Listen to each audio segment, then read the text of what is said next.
गरुड़ पुराण दूसरा अध्याय। मृत्यु के बाद की सबसे रहस्यमयी और पीड़ादायक यात्रा होती है आत्मा के 13 दिन। क्या आपने कभी सोचा है कि कोई व्यक्ति मरने के बाद 13 दिनों तक कहाँ रहता है? वो आत्मा क्या देखती है, क्या महसूस करती है? गरुड़ पुराण में बताया गया है कि जब कोई जीव इस संसार को छोड़ता है तो उसकी आत्मा न पूरी तरह पृथ्वी पर होती है, न ही पूरी तरह परलोक में।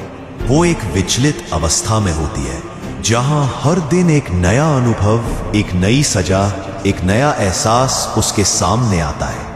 पहले दिन आत्मा अपने निर्जीव शरीर को देखती है, उसे समझ ही नहीं आता कि वो मर चुकी है। दूसरे दिन वो अपने प्रियजनों की चीखें सुनती है और कुछ कर नहीं पाती। तीसरे से 5वें दिन तक उसे अपने कर्मों का हिसाब याद आने लगता है।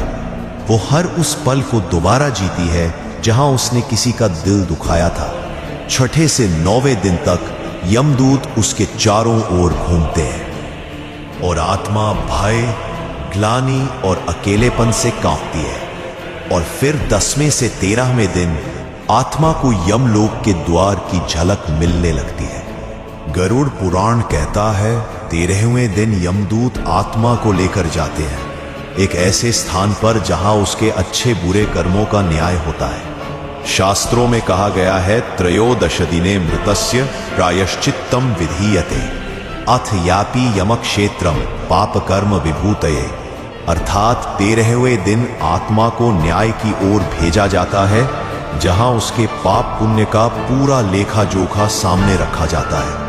यही कारण है कि हमारे पूर्वज इन 13 दिनों को विशेष मानते हैं, क्योंकि यही वो समय होता है जब हम अपने प्रिय की आत्मा को शांति, श्रद्धा और प्रायश्चित से विदा करते हैं। यह सिर्फ परंपरा नहीं, एक दिव्य जिम्मेदारी है। और अब इस यात्रा का अगला चरण है यमलोक का पहला द्वार, जहां आत्मा अपना पहला निर्णय सुनती है। क्या उसे नरक भेजा जाएगा या मिलेगा दूसरा अवसर?